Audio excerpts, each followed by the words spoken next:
Welcome to The Business. I'm Lanre Akinola. On this show, we break down business and its impact on Africa and Africans. Business affects every one of us, whoever we are, wherever we are.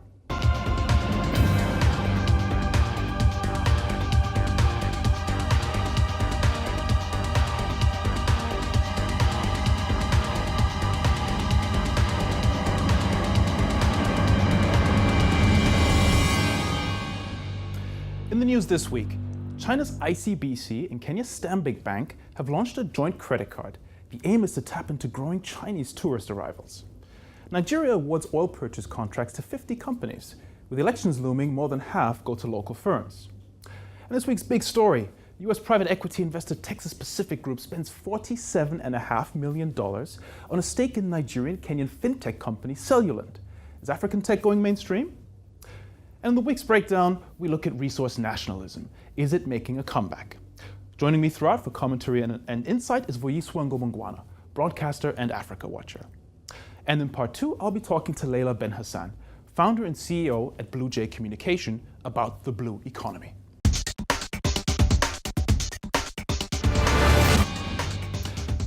Tourist arrivals from China to Kenya have doubled since 2015 and are expected to hit 60,000 this year. To tap into this opportunity, the Industrial and Commercial Bank of China and Stanbic Bank of Kenya are launching a new credit card. Vuyiswa, exciting story this one. We're looking at the tip of the iceberg here. Chinese tourism is becoming big business in Africa. Yes. What do you make of that? Oh, I smile deeply and hopefully in my sleep as well at the prospect, because in terms of the big world economic picture, this, what some call a yellow peril, but to us, a ray of sunshine in terms of opportunity is coming to Africa, because we have literally been locked into economic poverty, by a Western system. The Chinese are breaking it up. Let's look at some of the numbers here. The estimate is, this is according to the World Tourism Organization, that Chinese tourists spent $258 billion internationally last year. That is almost twice as much as the USA. And get this, 70 billion more than Germany, France, and the UK combined. Wow. Well, they have the numbers, and they have a young, burgeoning community of people who want to see the world. Don't forget they had a cultural revolution which locked China from the rest of the planet for over a quarter of a century. Here's the really good news is that demand for travel to Africa is increasing. There's a survey recently by a global travel platform, and they found that Africa is actually the top destination for Chinese tourists seeking more adventurous holidays, yes, beating Japan and Australia, which are very well established tourist destinations. So the opportunity here is pretty immense. Absolutely incredible. I mean, even for business people, despite, the skewed relationships because of the legacy of colonialism, let's move past that without ignoring it and just recognizing that this third player is an opportunity for us to actually define the terms based on Africa first. And that's what I'd be interested in seeing when we look at the nitty-gritty of the details of whatever the agreements are. Now, tourism is a business opportunity, but it's also a development opportunity. One of the big challenges Africa has is job creation, and tourism and the hospitality sector is one industry in which you can have mass employment. So surely this should be a priority for governments to tap into. And I think it is a priority for the Kenyan government. Absolutely, it makes complete sense. The royal family see Kenya as their most favored destination, for example. So and they'll probably go there on honeymoon, like Prince William and his wife did. But at the end of the day, there's no denying Africa's beauty, and that's our greatest asset in terms of getting the world to see us as we really are. Now the question is, do we trust ourselves to create a scenario where we can actually benefit from it? Thank you, Vuyiswa. Expect to hear a lot more about this one.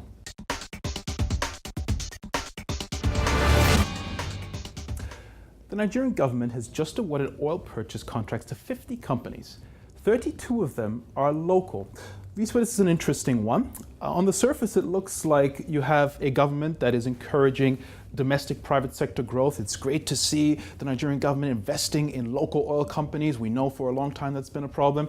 But There's a bit of a question mark around this because we are, of course, heading into an election year. Assume that there's moral integrity behind these contracts. But you are right in thinking that there is good reason to be suspicious based on past experience. Is Nigeria actually opening the doors to more equal playing in the business field? I don't have enough information to know that. How could this help improve economic conditions in Nigeria and ultimately development? Assuming the field is actually even, that the best should rise to the top. And that's the kind of thinking I think that a lot of young entrepreneurs in Nigeria are focusing their minds on. If this is just a ploy to win electoral votes, does it risk setting things back even further? Of course it does, but let's give the government a fair fighting chance in terms of how things evolve. It's unusual for you to say, No. I'm a pragmatist at the end of the day, but I'm not shy from saying what I think is incorrect. But you have to be open in your open criticism, to be fair, to allow the scenario to play out. But based on past experience, yes, plenty of reason to be pessimistic. Politics or economy, we'll have to wait and see.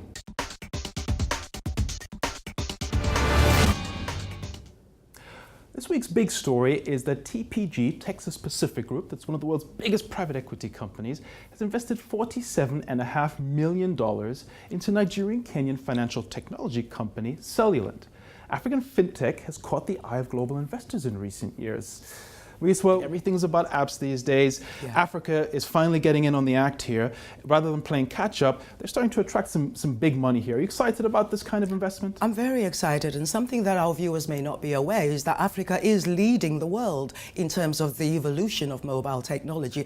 And, so it should, because we are huge in population, and communication is the key to breaking down the misunderstanding, the mysteries, and the divisions between us. So this revolution that's going on, it's about information and communication at the end of the day. And for me, when more people are informed, they can actually be able to come to their governments and not only criticize, but come forward with practical, workable suggestions. That's what I'm excited about in that regard. Now, looking specifically at this deal, they've invested in basically a money transfer company. Yes. And we know financial inclusion is a big development challenge across Africa.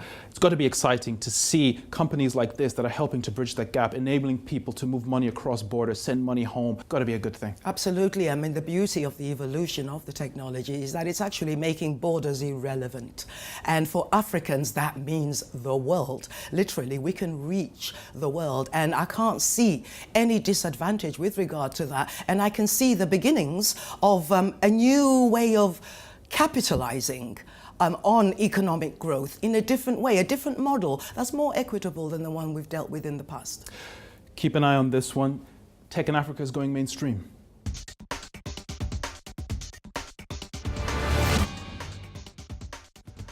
In this week's breakdown, is resource nationalism making a comeback? Governments are cracking down on mining companies across the world, and especially in Africa, and miners don't like it. So the story is this week, the CEO of Rio Tinto, which is the world's second largest mining company, has said that growing resource nationalism is posing a risk to investors. Yes. He's talking about governments cracking down on mining companies. We've seen the DRC hike royalties. We've seen Tanzania slap massive tax bills on mining companies. They're obviously not happy, but what's the problem here? Is it such a bad thing? Well, it's all, there's no escaping the legacy of colonialism in that it was set up to ensure that the deals were never going to be favorable for Africans. So now the worm is turning, as it would. It's just a natural evolution. And you're calling it resource nationalism. When did it actually ever thrive? You say it's coming back. It never arrived. And finally, it's beginning to arrive. And we have to also define what resource nationalism is. And when you look at the definition, you have to ask yourself, what's so wrong with it? It's loosely defined as a government seeking to get more benefits from a country's national wealth. Yes. Surely that's a totally reasonable objective. Absolutely. That's what the Western governments do all the time. So African governments are doing exactly the same thing. It's almost like if you look at the overview and see the dynamics at play, the worm is turning, but that's just part of the evolution of a country seeking to grow itself. And because the borders are non-existent, thanks to the technological evolution we're living, it's going to be much more difficult for the powers that did rule Africa with an iron hand to have such an easy time. Now, there's one dimension to this, which is objectively, it makes perfect sense for African governments and countries to exercise a little bit more control and have a more equal relationship with mining companies. But there is, of course, the other question of whether or not the governments can be trusted, because African governments don't have a great track record when it comes to using natural resource wealth to actually invest in broad-based sustainable development. So who is keeping a tab on what the governments do with this money? The very nature of the actual spread of information because of the technological revolution is actually making it harder for governments to hide in dark corners and do nefarious deals. People are more confident than ever with good information to make suggestions, as I said earlier. Let's not focus so much about not trusting the government, but actually getting more excited about the grassroots evolution of communication that's going to challenge the long-standing imperfections in all African governments. Thank you very much. As always, Vuyiswa, resource nationalism, good or bad, we'll have to wait and see. Join me in part 2 when I'll be sitting down with Leila Ben Hassan, founder and CEO of Blue Jay Communication.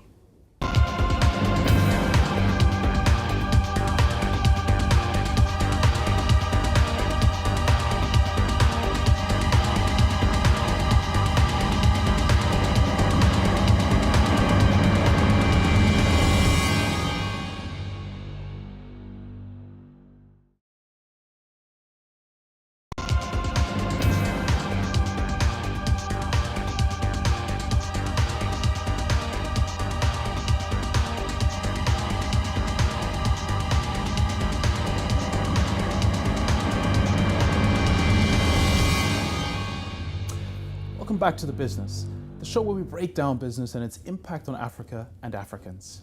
I'm Lanra Kinol, and I'm delighted to be joined by Leila Ben Hassan, founder and CEO of Blue Jay Communication. Leila, thank you so much for joining me on The Business today.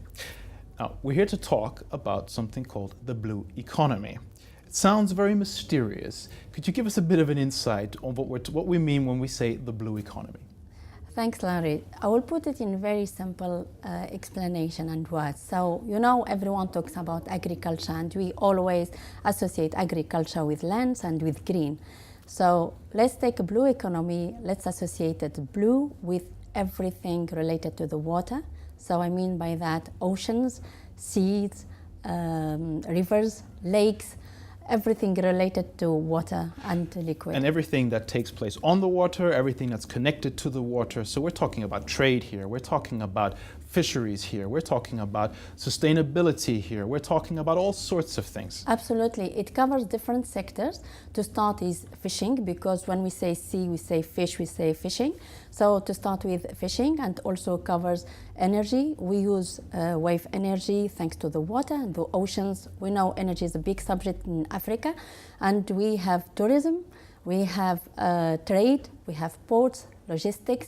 We also have other sectors like the seabed mining, the offshore oil and gas. So it is really large. How important is this to Africa? Now, the way you've explained it, it almost seems self-explanatory. Well, how can you not be aware of the blue economy? But it's not something that you hear that much about. Could you give us a bit of a sense of just how this impacts a place like Africa? You are right. A blue economy, it's not a familiar word or concept in the media or even in the business industry. But actually, we live every day in the blue economy. So what is it for Africa? We have 70% of Africa is covered by the coast. And then the sea is a big source of food, is a big source of energy. So it is extremely important to our continent. So just put it in economic terms, I came across a survey that was done of economists, and they estimate the value of the blue economy internationally to be $24 trillion.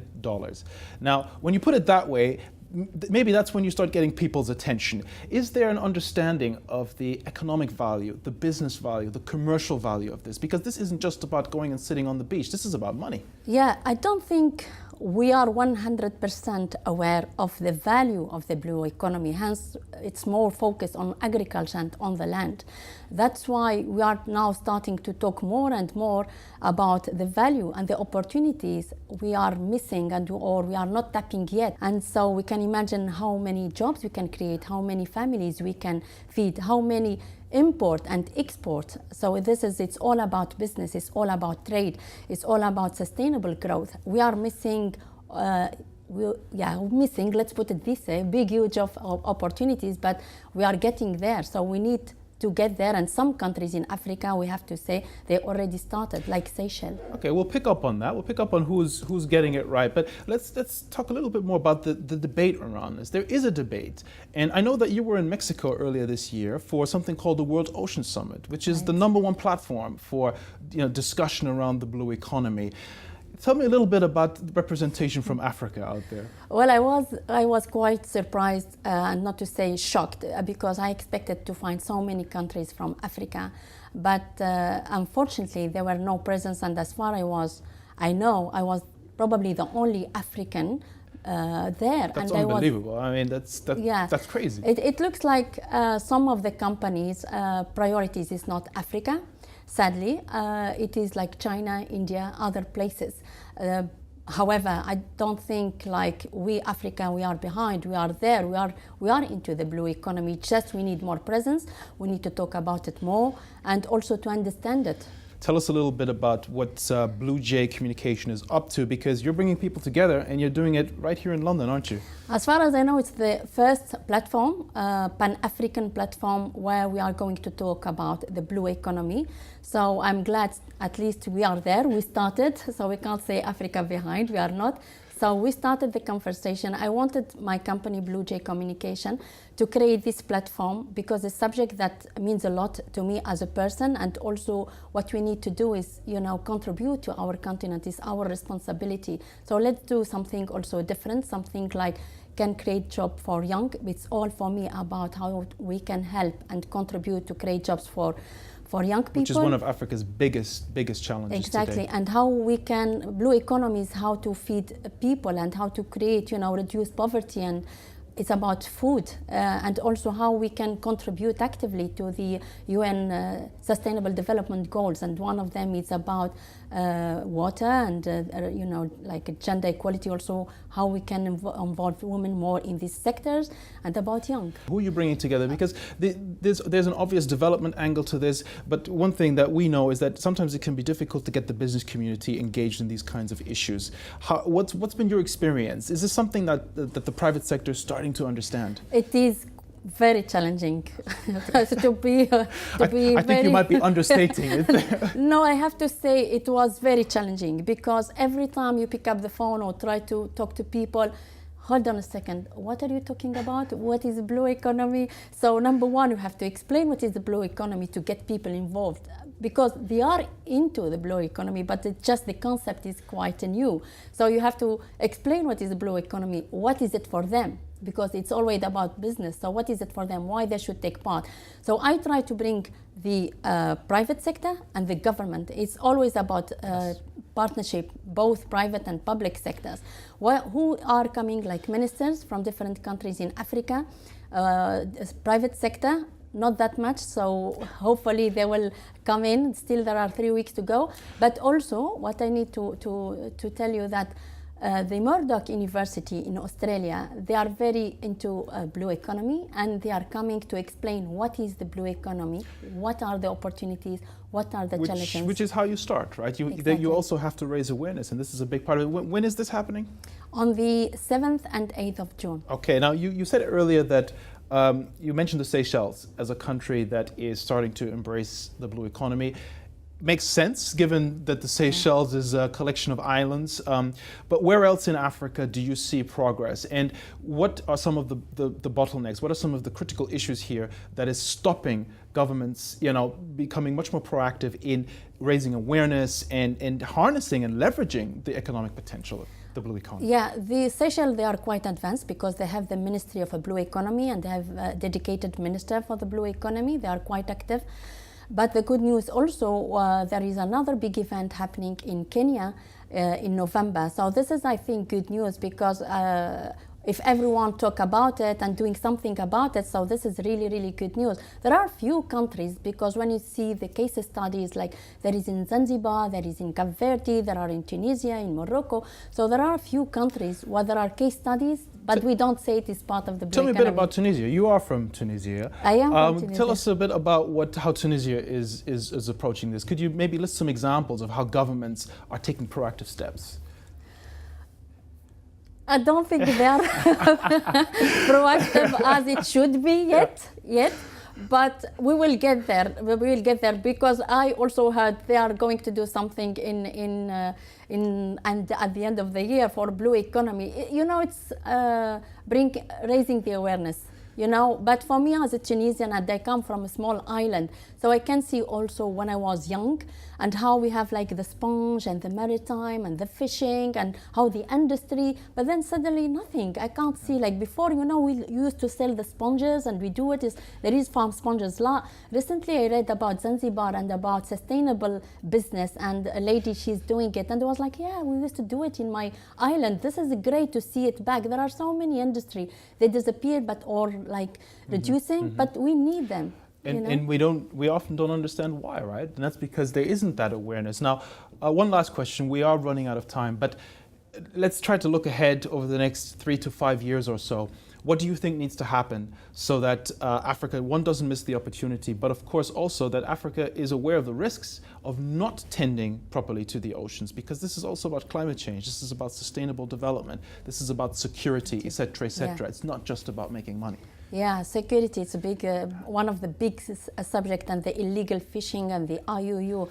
So what we need to understand it. Once you understand something and then you take action. So number one, we have to understand of the importance of the blue economy. This is our present, and also we have to think about the future for the next generation, because at the end of the day, we all go, it's what is left. With the blue economy, it's also about, you know, it's simple things. We have summer is soon. Everyone is going to the beach, but think about how to protect it. Don't throw plastics. Don't kill the fish. Don't kill. Think about simple things, but they are involved in the blue economy. Well, thank you very much, Leila. June 7th and 8th. I'm actually going on holiday in 2 weeks to the Indian Ocean, so I will have the blue economy very much on my mind. Thank you again, Leila. Thank you, Larry. That's all we have time for. Thank you for watching The Business. Please join us again next time.